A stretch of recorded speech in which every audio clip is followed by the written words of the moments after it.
નમસ્તે બાળકો, આજે આપણે ધોરણ 8ના વિજ્ઞાન વિષયના 11મા એકમ વિદ્યુત પ્રવાહની રાસાયણિક અસરો વિશે ચર્ચા કરીશું. ક્યારેય વિચાર્યું છે કે આપણી આસપાસની આ બધી ચળકતી વસ્તુઓ એ કેવી રીતે બને છે? એમની પાછળનું વિજ્ઞાન શું છે? વેલ, આજે આપણે એ જ રહસ્ય ખોલવા જઈ રહ્યા છીએ. આપણા બાથરૂમમાં કે પછી રસોડામાં આવો ચળકતો નળ તો હોય જ છે, હે ને? એકદમ ચમકદાર. અને આ સુંદર ઘરેણાં પર નજર કરો. લાગે છે ને બિલકુલ અસલી સોના જેવા. પણ શું એ ખરેખર સોનાના જ હશે? સવાલ તો છે. તો સવાલ એ જ છે કે આ બધી વસ્તુઓને, એ પછી નળ હોય કે ઘરેણાં, આટલી ચમકદાર સપાટી મળે છે કઈ રીતે? ઘણીવાર કોઈ સાવ સસ્તી ધાતુ ઉપર મોંઘી ધાતુનું આવું પળ કેવી રીતે ચડાવાય છે? ચાલો આજે આ જાદુ પાછળનું વિજ્ઞાન સમજીએ.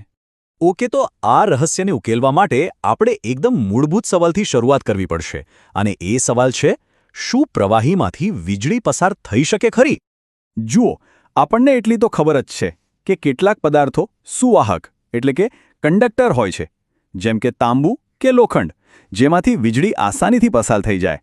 અને બીજા હોય છે અવાહક એટલે કે ઇન્સ્યુલેટર, જેમ કે રબર અને પ્લાસ્ટિક, જે વીજળીને રોકી દે છે. આ તો થઈ ઘન પદાર્થોની વાત, પણ પ્રવાહીનું શું? અને અહીંયા જ વાત રસપ્રદ બને છે. મોટા ભાગના પ્રવાહીઓ આ બેની વચ્ચે આવે છે, જેને કહેવાય છે મંદ વાહક.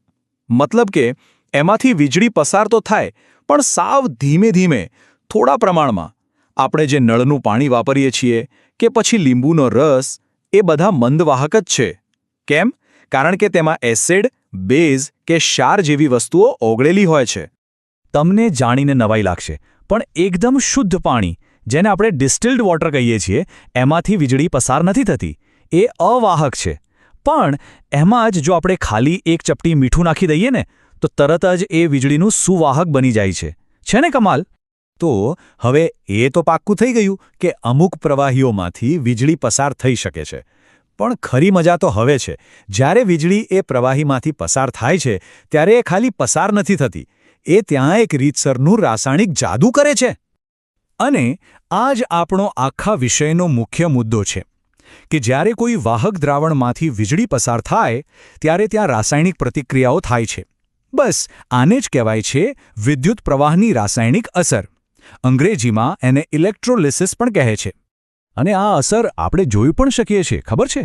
દાખલા તરીકે દ્રાવણમાં જે ધાતુના સળિયા ડૂબાગેલા હોય ને, એની આસપાસ ગેસના પરપોટા દેખાવા માંડે. અથવા તો એક સળિયા પર બીજી કોઈ ધાતુ જમા થતી દેખાય. ક્યારેક તો આખા દ્રાવણનો રંગ પણ બદલાઈ શકે છે.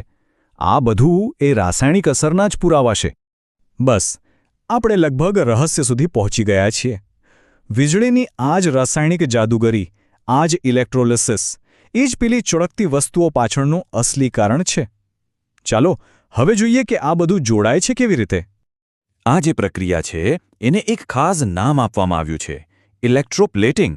એકદમ સાદા શબ્દોમાં કહીએ તો વીજળીનો ઉપયોગ કરીને કોઈ એક વસ્તુ પર કોઈ બીજી જોઈતી ધાતુનું પાતળું પડ ચઢાવવું. બસ આ જ છે ઇલેક્ટ્રોપ્લેટિંગ.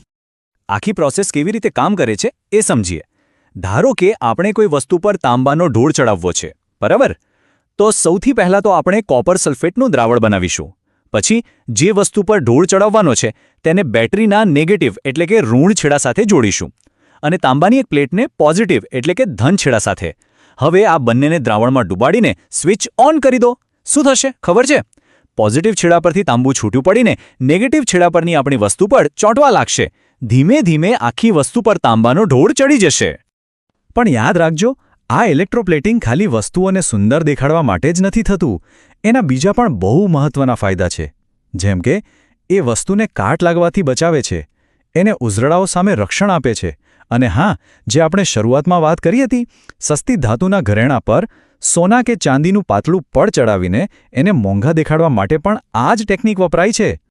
તો હવે જ્યારે આખું રહસ્ય ખુલી ગયું છે, હવે જોજો તમારી આસપાસ બધે જ ઇલેક્ટ્રોપ્લેટિંગ દેખાવા લાગશે.